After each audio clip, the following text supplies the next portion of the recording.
All right, what would Bear do? You're with Stipco Live, of course, and we got Josh Folan in here, who's wrote, produced, directed, starred in. All of that, yes. All of that. All of the above. It was. What would Bear do? Tell me a little bit about what we just saw. The video I said was just a small promo for it, but the film itself is the log line. It's two ill-prepared slackers head into the woods to make a contest submission video for their television survival idol. And they should have left their girlfriends at home. That's the log line. And basically, the concept is the story opens. It's a slacker buddy comedy. Right. They're hanging out. They live in the one guy's parents' basement, and the one loses his job. The other one's already unemployed. They break their bong. They're out of beer. Worst day ever. Their girlfriends break up with them, and the new episode of their favorite reality television idol comes on, and he's doing a contest, a man-up video submission contest, where, send in a video of why you and a buddy should be allowed to go tape an episode with your hero in some exotic remote location. Right. And they decide that their video submission will be they're going to go into the woods and videotape themselves surviving. Right. And they decide it'll up the ante if they take their girlfriends. And there's a small cash prize, so they sell it to their girlfriends under the premise that if they win and they help them win, then they can go get the hell out of their parents' basement and get an apartment together and live happily ever after. Right. So four with the winnings, with the cash prize. So with four terribly unprepared people head into the woods with nothing, hoping to make it out and make their little mini fortune. What's the tie-in with the pregnancy test? They get out to the woods and one of the girls is late, and she decides that once they get out there, she didn't want to tell it's Molly Fahey and Avery Pearson, the two actors that play the couple that we're speaking of here, and she didn't want to tell her boyfriend about this being late thing because he was so psyched up about this little project that they're taking on. Right. And she thought it wouldn't be a big deal, but once she got out there, she kind of set in that, maybe this is something I should let him know before we get into this. So there's this whole thing about, we got to get you out of here and get you to a public bathroom with a pee stick. It's that. So we were shooting some pickup footage with at a department store on the last day of filming, and the lead actor Avery Pearson was like, "Hey, I got an idea," with a camera, and we literally shot that one take impromptu, just off the cuff. And as you can see, he's a hysterical actor. Tay-Tay, it's like his name's Avery Pearson. The character that he's playing is Taylor in the thing, and that quickly became over the course of filming. You're living together, and we were, it's one of those situations where we're all living together in a house in Ohio while we're shooting, and we're out together 24 hours a day basically for the duration of the shoot. Right. And eventually you develop little nicknames and stuff for everyone, and he quickly became Tavery, Avery and Taylor, and that quickly became Tay-Tay. So so by the end of the shoot, I'm calling him Tay-Tay, and Tay-Tay came up with that idea on the fly the last day of filming. And where do you find money for these little indies? This we got it in the can for $7,500. So where do you find $7,500 for it? Some of it was out of my pocket. Some of it was out of I've plenty of friends who are doing well by now. Being that I'm 30 years old, I have plenty of friends who did constructive, real things with their life as opposed to becoming artists like I did, where they're making good enough money, where they're happy to or they are interested in supporting what I'm doing. Which is cool. You make your money back with All God's Creatures? I haven't yet, but I anticipate we will. I don't think $25,000 is all that much, and even if we stumble through distribution, I think, and then that's one of our philosophies with filmmaking to stumble through distribution. Well, not to stumble through distribution, but to make things at costs that are perceived by the industry as impossible, basically. Was Blair Witch like your role model, sort of guiding? Who's actually my role models? The Duplass brothers. The what? The Duplass brothers, Mark and Jay Duplass, who they made again little films that no one saw. The last one was studio level, Cyrus with Jonah Hill and John C. Reilly and Catherine Keener. Yeah. They did two films prior to that, The Puffy Chair and Baghead, which are, they shot Baghead for $1,000, I think, and I think Puffy Chair was comparable. Baghead went to Sundance. They're just incredible problem solvers in the filmmaking realm. And as far as if you're going to say my filmmaking hero, they are no question it because they've done what's impossible. And then they took that You know, it's funny, like whenever anyone like that takes that next step, it's perceived as selling out or what have you. And I mean, you know, being a fiscally minded individual with a business background, I don't view it that way. I mean, you know, that's your goal, is to accomplish things, be recognized, and then to take that next step and be able to tell stories that you weren't able to tell before because of your limitations. Right. And they've taken that path perfectly. It was cool, actually. All God's Creatures played at the Hell's Kitchen Film Festival in early September, and Jay Duplass's new documentary, Kevin, premiered at the festival too. So I actually got to do one of the coolest, like whatever, he did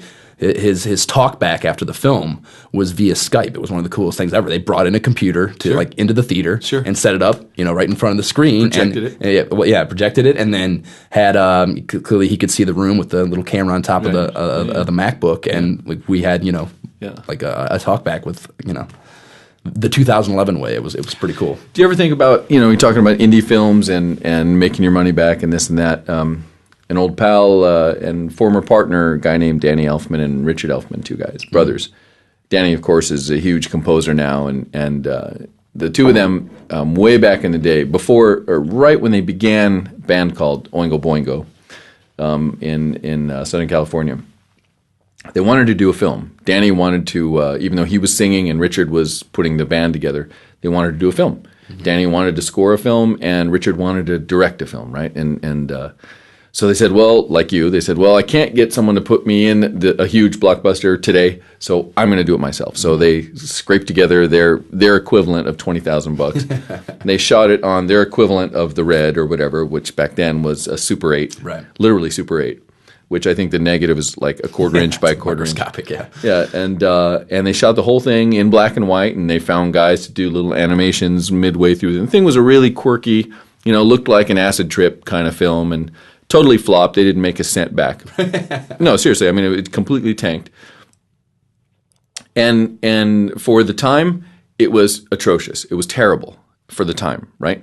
Fast forward a little bit, 20 some odd years go by, and last year or the year before, somehow, because Danny Elfman is now massive, obviously he scores every single blockbuster, Richard has become sort of this iconic underground director. You know, he does a lot of horror films and such.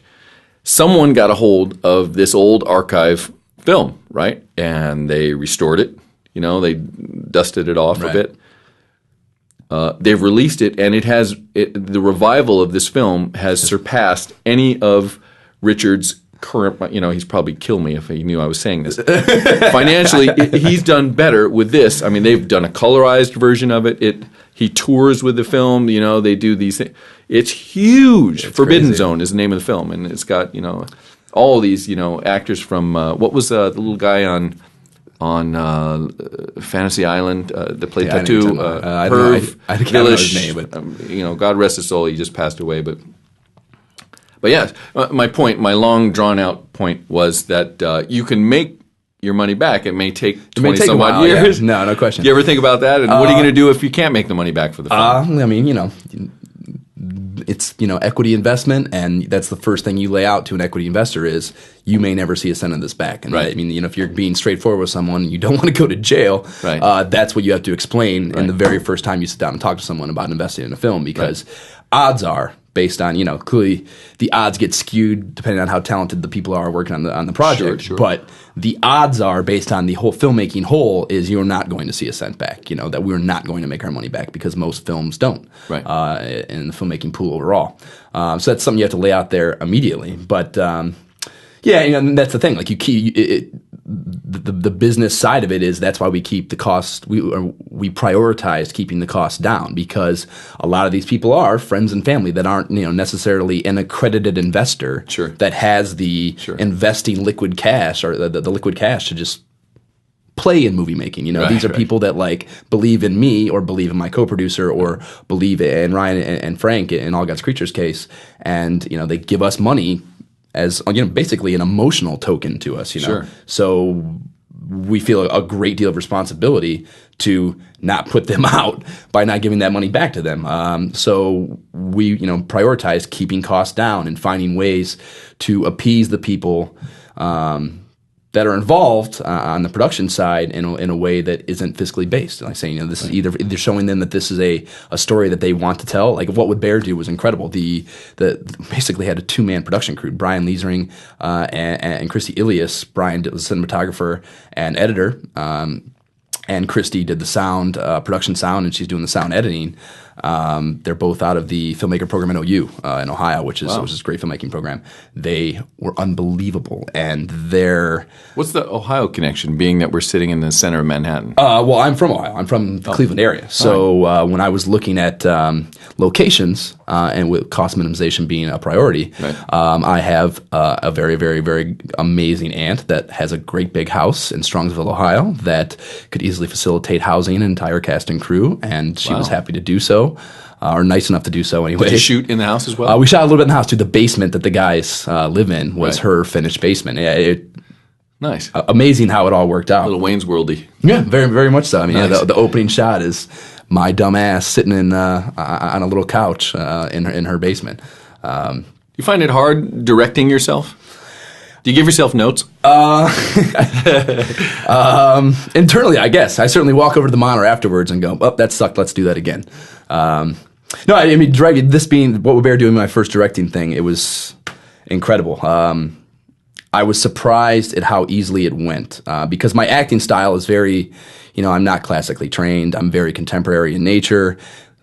My mentality is just, walk out there, hit your mark, look the guy in the eyes, and tell him the truth. Like, just do it. I'm not a big preparation actor, and that's a great quote. I'm not. A lot of actors, and and it's not a slight to that type of actor, but a lot of actors, it's a process to get them into whatever. Yeah, and that's also known as improv. Yeah, well, I guess I don't know, but yeah, I don't. And it's not like I'm a Shakespearean actor anyways, where I'm playing these big grand roles that require a transformation. Don't undersell yourself, man. You're a thespian with tats. Yeah, exactly. It works. I played the serial killer in All God's Creatures, and that certainly, I'm not killing people actually, so there's a certain level of effort required to get there. But method killing. Yes, exactly. Going through the motions internally. But so I was concerned about my ability to direct an actor who has those requirements, or I had not concerns, but that was one of the things I knew I had to pay the most attention to as a director, to accommodate and be nurturing to that kind of actor, because I'm not, and to be careful not to step on their toes just because I work a certain way. Don't expect that everyone on the set is going to be as well. But that's standard directing. What I'm asking you is typically a director, even the finest actor, the Meryl Streeps and the De Niros or whoever, they still look to and rely on a director's input. A director is saying they're guiding. They have a vision. They have a whole right. So you, as acting, are you able to step out of yourself for a minute and look at what you're doing from that perspective? Not just back on the monitor, but during performances, between takes. Absolutely. No, there were many a time where I stopped a take right in the middle of a take. Like, this is we're wasting time right now. I mean, with the beauty of not wasting film being digital, but we are wasting time right now because this is a take that's not going to work. Right. That's whatever. I don't know what it is as far as my brain chemistry goes or whatever that's able to make that distinction. Right. But I feel comfortable, confident that I was able to in this shoot. No question. There's, but it was really fun directing. There was a moment, one of the last days of filming that I think was my directorial highlight, where I'm working with. What did you say? Your directorial highlight? My directorial highlight for producing this film was. Where we're doing a scene in the basement where it's where the big blow up at the very beginning. That's the catalyst for the whole film happening. Where now we're out of beer. All these things went wrong. Now we're out of beer. We got to man up, and there was a line where my co-star Avery it was just gay. It's like Tay-Tay's line was gay. And as the writer, I know exactly how it's supposed to be delivered. This is one of those derogatory, stop being a sissy kind of. That's what it is, and I know this. I wrote it. And to me, it's just a given how this is supposed to be delivered. Right. But he asked me. He's like, dude, I don't. Whatever. I looked at him. I was like, think about it like you're touching the word gay, and he's like, I get it, and to be able to that's what directing is. It's communicating to someone else, and that was. It was oddly gratifying. Such a stupid, simple thing, but to look at the level of just comfort it gave him to get it that all-encompassingly was amazing. And it's an amazing feeling to have someone completely at a loss of how to go about this, and to concisely describe it in one sentence like that is a very good feeling, I guess. I talked to another director who has also directed himself, and one of the things he said was, and he's done some major studio features, and he says, I find out with every film that I direct, it's not that I get better, it's not that I learn more, I discover how much I don't know.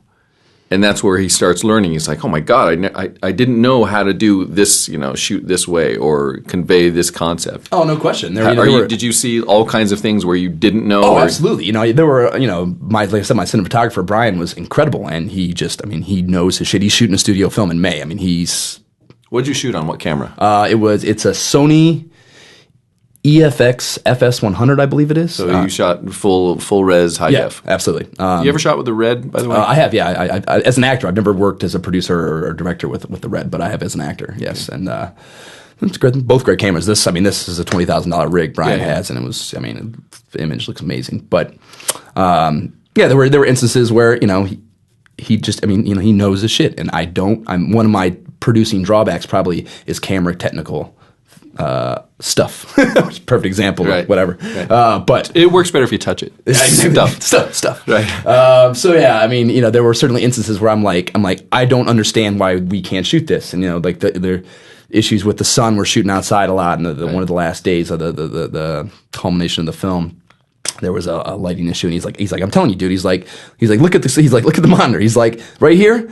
He's like, it's digital, man. There's no information. Like right there in that part of the frame, there's no information there. Right. It's like he's like, and we can't shoot it, and like you can't fix it in post because the image is not there. And that's a credit to him that he's able to be that buffer. That and that's why you surround yourself with people that are able to fill the holes. That understanding what you don't know is certainly your biggest asset as a producer. And I imagine this being my first directing thing, I certainly learned that it's an asset in directing as well, because if you know that you don't know everything, you have the openness to listen to the people around you, and that's how you end up with a good product. Because all right, important question. Mm-hmm.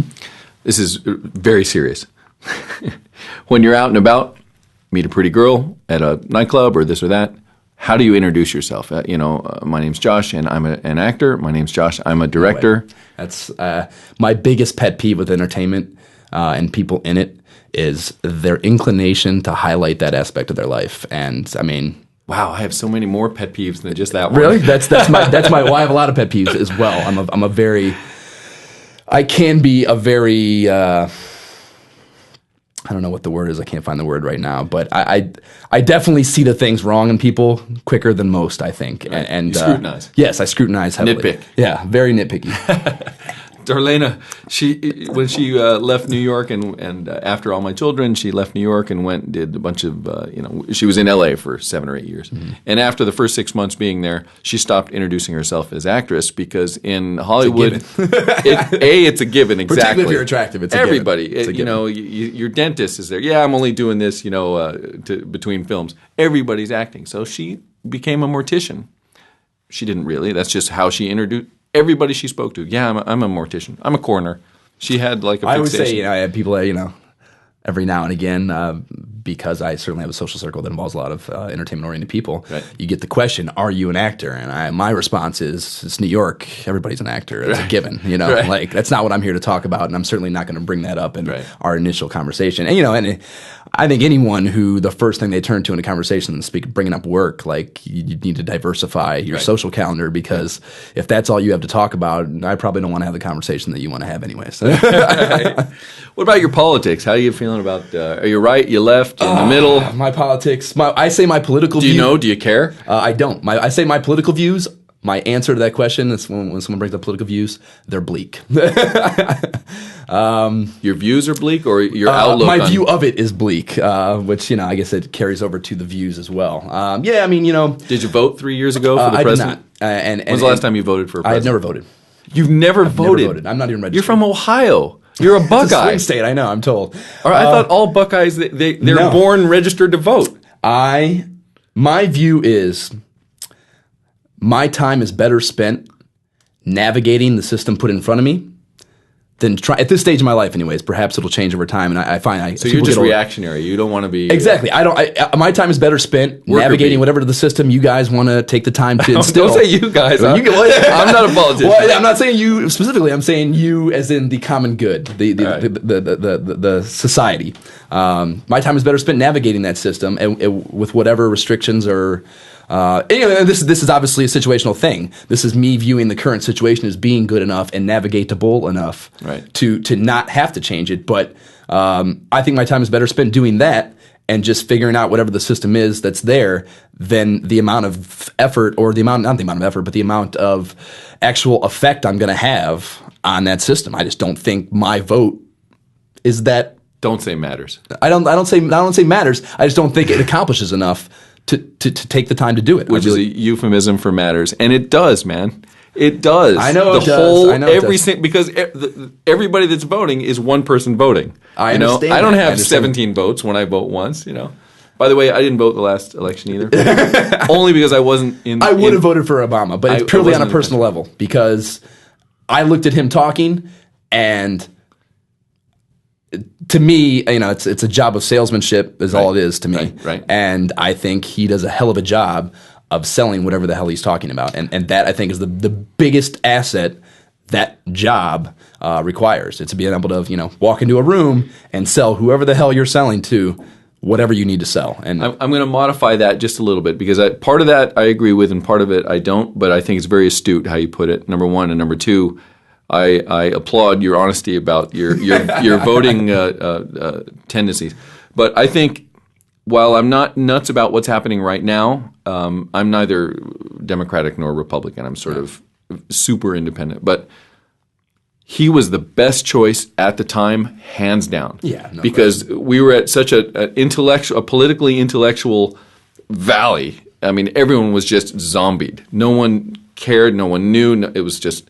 So he invigorated the entire United States to get up, sit up, wake up, and vote. I mean, his election, and my figures might be a little off, but his election was the percentage of voters was higher, if not the highest. The turnout, was higher, if not the highest, than ever before.